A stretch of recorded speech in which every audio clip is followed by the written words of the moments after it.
journey, as long as I've been on it now, I can finally say, I have learned to validate my feelings and learning to investigate, and learning to nurture and finding a way to heal, which I guess that's the winning method, is that when we go through that process, it's not an easy task. And I think that's why we tend to run from it.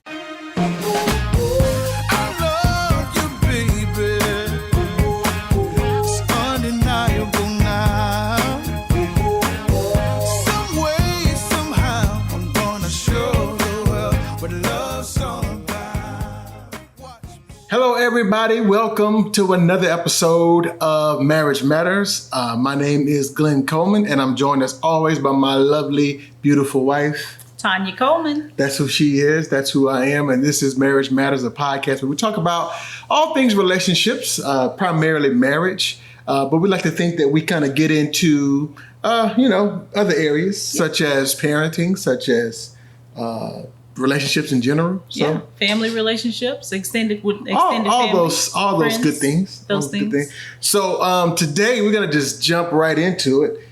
Today we're talking about W.I.N. And W.I.N. W.I.N. And I know you thought maybe winning in life, but if you use this method that we're going to talk about, you can win in life. Maybe that's why they called it, or she called it, the W.I.N method. So I want to talk about this, and this is a tool that I've learned. It's just as a way to help you maybe process through some things that you go through and experience, primarily emotions, feelings, thought processes, all those type of things. And, that's what we're all about, is about giving you tools to be successful, not only in your marriage, not only in your relationships, but just in life in general. Yeah, cool. I'm excited about it. This is new information to me, so I'm excited to hear about the W.I.N method and kind of collaborate a little bit on some of this. So this is another thing that I learned from my good friends over at the Kitchen Table Coaching TKT. And counseling, life coaching and counseling. Shout out to Mark and Melissa Dunwa. Hey guys. So this is the W.I.N method, and this is it's a tool from Krista. I don't know why I always want to say Christina, but it's Krista. You always want to rename people. Gifford, hey, and so what this tool does just kind of helps you. It helps you recognize and embrace emotional. We'll call it emotional energy that you may be experiencing. Okay,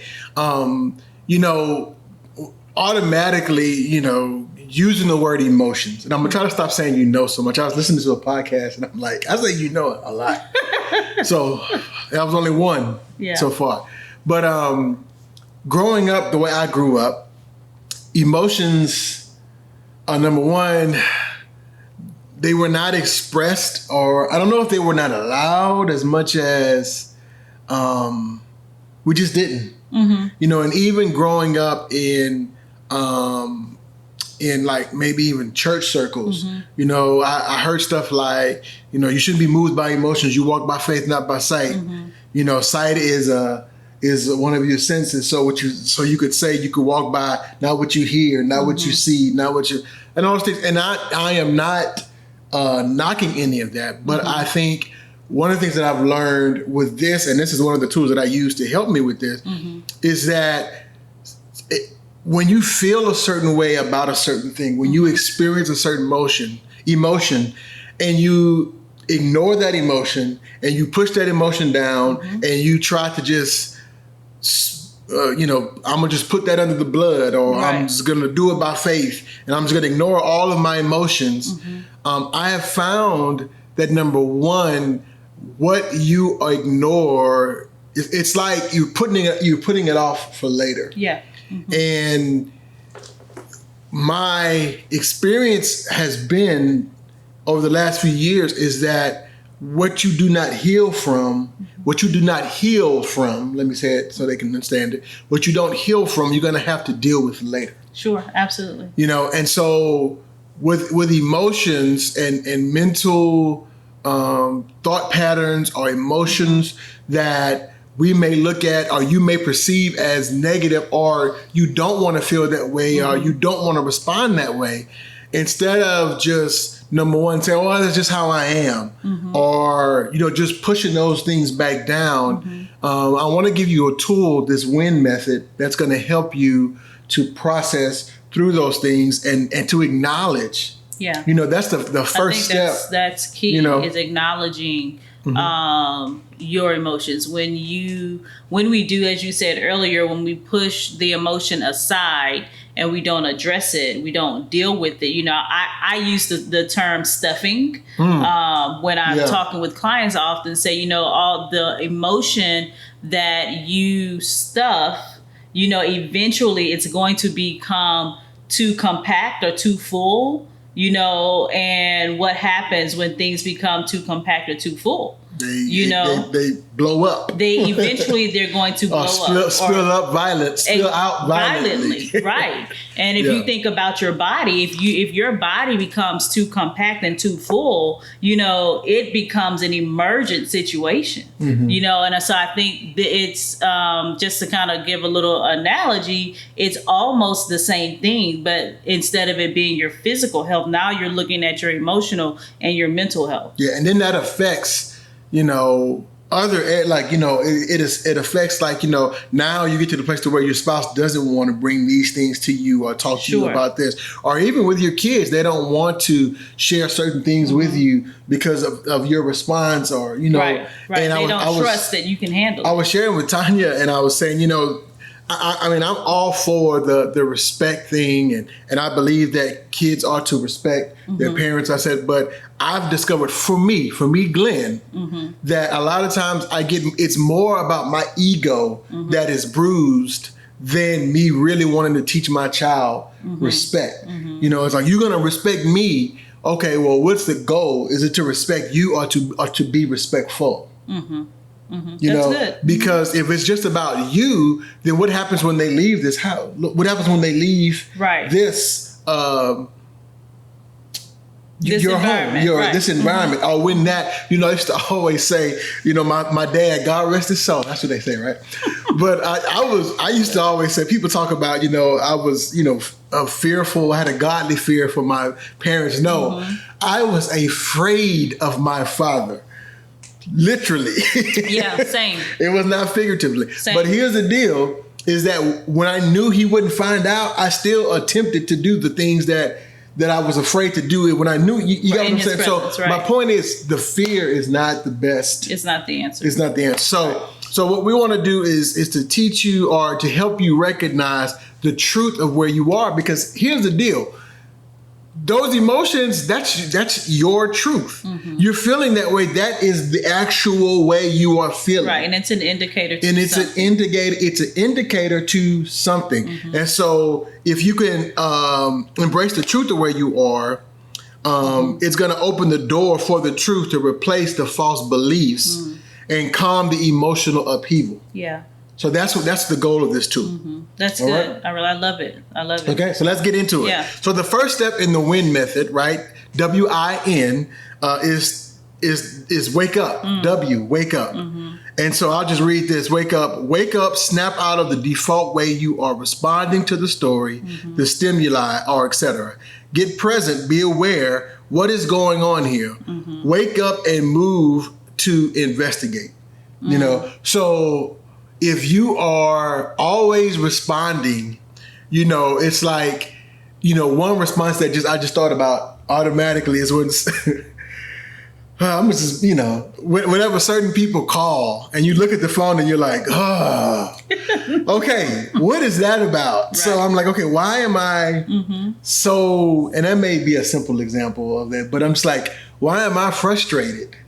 I have total control over this situation. Right. All I have to do is say decline. Right. But why does it frustrate me to the point of I have to, why they keep calling me? You could even all do it. You could, and I'm just saying, instead of having that. So my question is to to get you into the habit of questioning, or not questioning, but being aware of your responses to certain things. Right. And so you said that was a simple example, but that's something that I think, I say we all, I won't say all because maybe someone does not, but a lot of people may have that response to certain people ringing their phone. And so we'll stay with this, what you call simple example.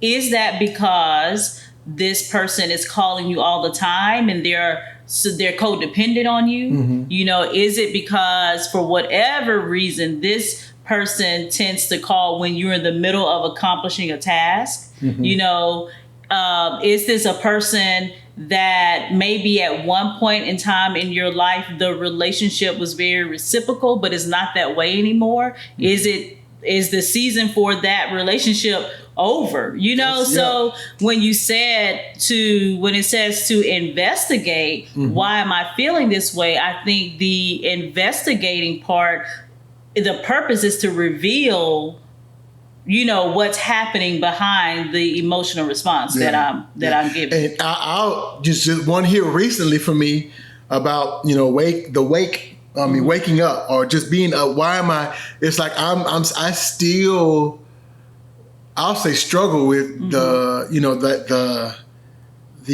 run out mentality, and I want to just keep as much money as I possibly can, right? Yeah. And so, like, you'll be, you know, and you said this one time, like, Tanya will be like, right now she's looking for vacations.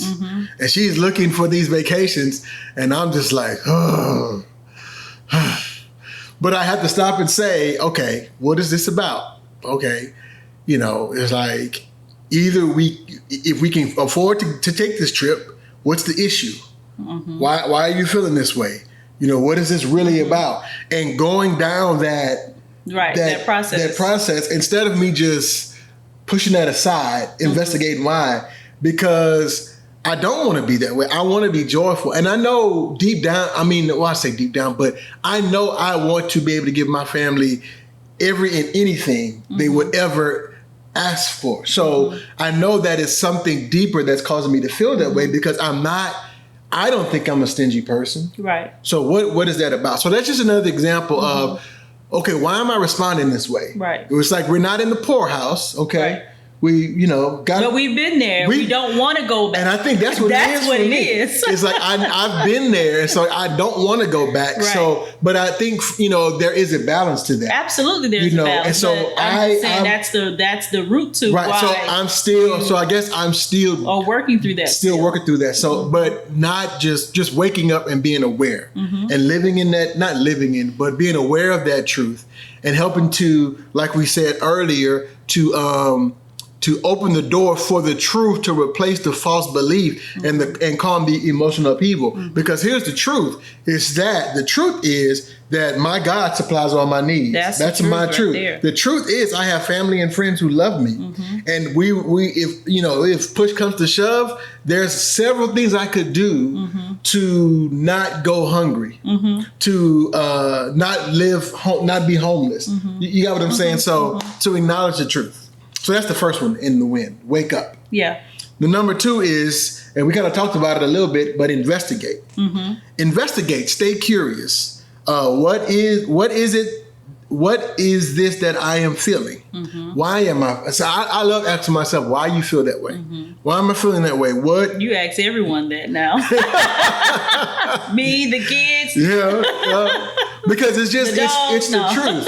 It's the truth though. It's like, right. You know, your emotions are Melissa Dunbar says this all the time. Emotion is the key word in emotion. And so they're designed to move you. Right. And so it's like, I need to understand the why behind them, because that emotion, for good or bad, is pushing me in a direction. So I need to understand why. The why, if you can identify the why, right. If the emotion is pushing you in a way, if you're getting angry every time your wife brings up this subject, or every time your kid does this, you know, and especially, you know, with our kids, I always say this, it's like, we're the adult. Why are we getting so mad? Right. It's like, and I got this revelation the other day. I'm like, okay, why am I expecting a 13-year-old to act like and behave like a 40-year-old? Right. And I'm responding to this 13-year-old, not like a 40-year-old, but like a 13, but like a 13-year-old. Yeah. So in actuality, who's really the person who needs the talking to? Is it? That was my revelation. Oh, was that your revelation? Yeah, that was me. For you or me? That was for me. So it's like if I'm responding to the 13-year-old like a 13-year-old, who's the mature one? Right. Here? Yeah. So anyway, how do you say act your age, not your shoe shot? Shoe size. I was trying to help you out, and then it just tickled me. So I just talked about my dad. That's him getting back at me from the grave. The stuttering and stuff. Okay. Anyway, so yeah, investigate. Why am I feeling this way? What belief am I believing? What am I believing that's causing me to feel this way? Mm-hmm. Am I believing that I'm inferior? Am I believing I am unworthy? What's the belief that's causing and driving this behavior? Mm-hmm. Right. So just begin to investigate that. Mm-hmm. Where did this belief come from? Who told you that? I love that one. One of the greatest questions. Mm-hmm. Yeah. Oh, I'm sorry. Go ahead. No. Go ahead. But I taught this before, and it's in the garden. One of the questions when God's like, Adam, where are you? Mm-hmm. Right, and Adam, he goes into this big spiel and he's like, I was naked and I was afraid, so I hid myself. And the question that God asks is like so powerful. He says, "Who told you were naked? Who told you that?" Mm-hmm. It's like sometimes we're accepting information from people that have no right.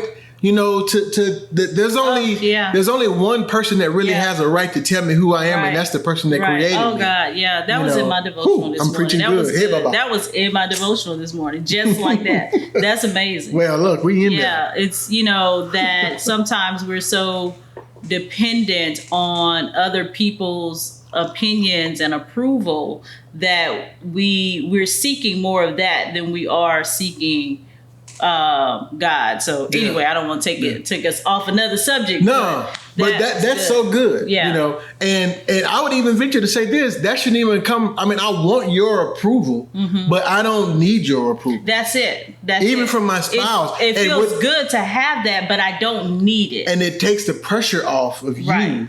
Right. And it gives me the freedom to really it just gives me freedom in our relationship. Exactly. I'll just leave it that way. Yeah, but listen to this one. I love this one. Be an investigator of your own story. So really we call it timeline work. Really going back and understanding, some things in your past that may have caused you to think this way. Why do you think about money the way you think about money? Like I read this, I saw it on TV maybe or something I watched, but they said like a lot of the people that lived through the Great Depression became hoarders because they went through so much lack, they never threw anything away. Right, they feared lack. Right. Yeah. Yeah. So investigate and get investigator of your own story. Turn in and look at the issue or the emotion with a fresh set of eyes. So turn in, and also I think people close to you, and like with Tanya, she'll say something like, "Do you realize every time that happens, you do this?" And then we call those blind spots. Right. And sometimes you don't realize that every time certain people come around, or every time somebody comes around, you act this. I think it was Paul told Peter that because when the other religious people came. Peter had been hanging out with the Gentiles with Paul, and then all of a sudden these other Jews come in, and then now Peter don't want nothing to do with the Jews. Right. And Paul was like, "Hey, bro," he called him on it. He was like, don't be acting brand new. Right. Basically, that's my switching up. But anyway, sometimes we don't understand. We don't realize that when certain people come around, we act a certain way, or when certain things happen, certain times a year. When payday comes, we act a certain way as opposed to at the end of the month. All these things. Yeah. I just thought about, I think we probably talked about that in a podcast where, we were saying if you're dating someone and you're considering, being with this person, marrying this person, make sure that you know them to see them long enough to see them in every season. Yeah, and we're not talking about just fall, winter, spring, not all summer, those, but just how do they respond in lack? How do they behave when it's payday? How do they behave when maybe their money is short? How do they behave when they've had a rough day at work or whatever it is? But you want to see them in every season of life, you know, in many circumstances, see how they respond in those circumstances, how they treat you in those circumstances, how do they manage their money, their time, their family members, all of those things. How do they respond when you disagree with them? Yes. Or when they don't see eye to eye? Yes. How does that work? What that do they do? And when they realize, oh, we are not exactly the same, and you're not trying to be like me. Yeah. You know, how do they respond to that? So investigate. Investigate. So the first one was wake up. Or another way to say that maybe be aware. Be aware. Because man, we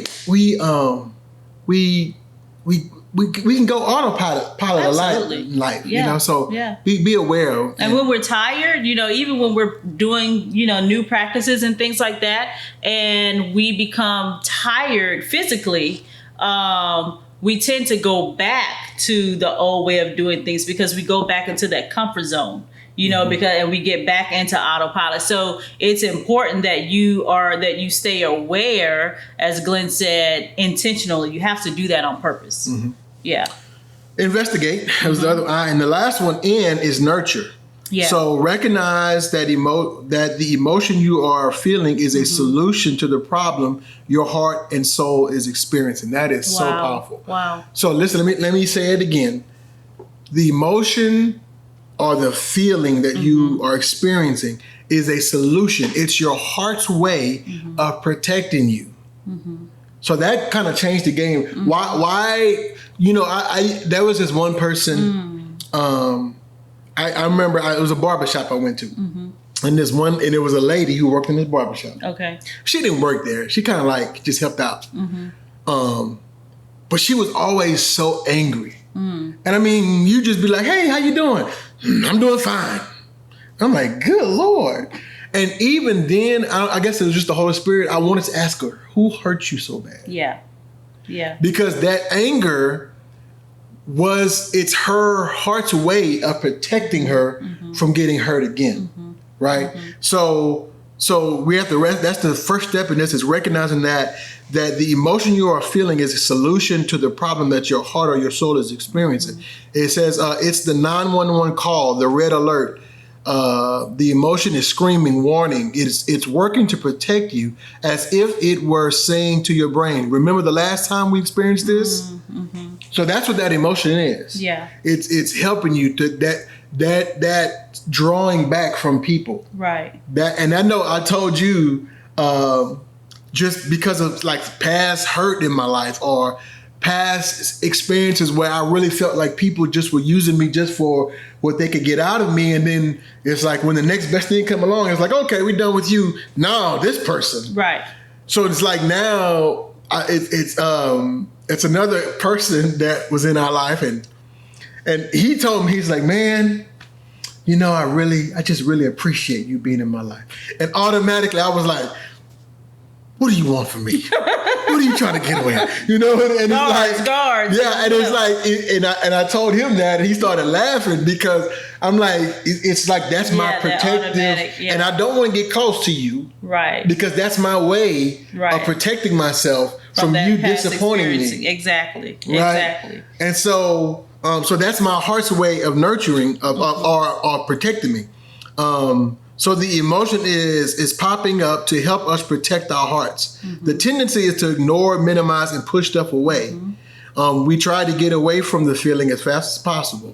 But the key to moving forward and breaking the cycle is to turn into the emotion and embrace it, or go through these steps. So when I have that emotion, it's not me just saying, "Okay, that's just how I am." It's like, okay, this person that was saying that to me has never done anything that would indicate that they're trying to take advantage of me. Right. As a matter of fact, it's just the opposite. Everything that they've done to this point has been to my benefit and my family's benefit. Right. So where is this coming from? Right. You know, and so what are your thoughts on that? I was just thinking, you know, and this is something I actually got from Dr. Debbie Thomas.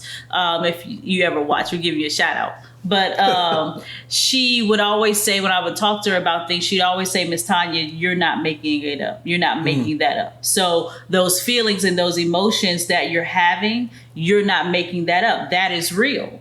And so you have to figure out where that's coming from, and so now we didn't go deep into this process that you're talking about now, but it kind of taught me to learn to validate my feelings, and being on this journey, as long as I've been on it now, I can finally say, I have learned to validate my feelings and learning to investigate, and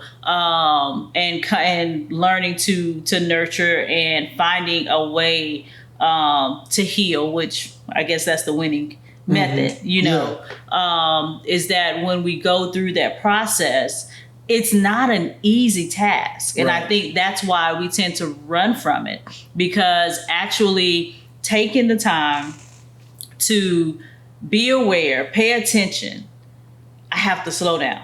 To dig in, to investigate, that means that I have to experience the emotion. I have to go through the process of, why does this make me feel this way? Where is this coming from? When was the first time that I felt this? And then begin to nurture those feelings, and oftentimes you are nurturing your inward child. You are, healing sometimes really old emotional wounds. Sometimes they may not be so old, but that is not an easy feat. It's not an easy task to go on, which is why many people, and why we all for some time have avoided going through the process. But it's amazing on the other side. And I always believe that when you go through that process, that God is right there with you. If you invite him in, he's going to be right there with you to go through the process. It's almost like your, cross, so to speak, like Jesus went through all of the suffering and all of the pain, Take up your cross. Take up your cross. That's what Jesus said. Follow me. Yeah. So,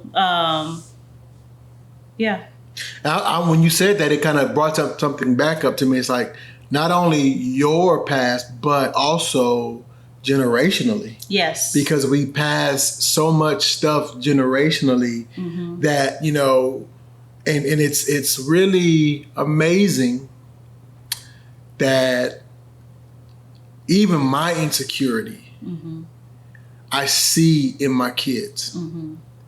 And it's kind of, that in it itself is emotional for me, because I don't want them to have to experience that feeling of insecurity, that feeling of not enough. But in order for them to be free from it, I have to heal from it. Right. And so I guess I'm saying that to say, even generationally, we deal with things, and that's why this whole process is so powerful, is because, you could heal. The Bible refers to it as a generational curse. I've heard it referred to as generational curse or whatever. But I think that's what the Bible is referring to. Those things are passed generationally, and it's not about just what you see. Because for a while I thought maybe it was just what you see, but it's not about just. It's a spiritual thing that is passed down generation to generation. That whenever I heal from it, I'm not only healing for me, I'm healing for my past, my present, and my future. And so that's why I think it's so important that we do, be the bold one, be the one, be the breaker, the solitary in the family, to say, I'm the one. The more I can deal with, and when I think about, the African American community. And I'm not trying to get political and all that, but facts, truth, all of that stuff. I was watching a documentary on the Black Wall Street, Greenwood, and to see what those people and like most, I think the last known survivor of that died a few years ago. I think. But anyway, that person was like 6 years old when that happened. But just to experience that trauma and to live with that.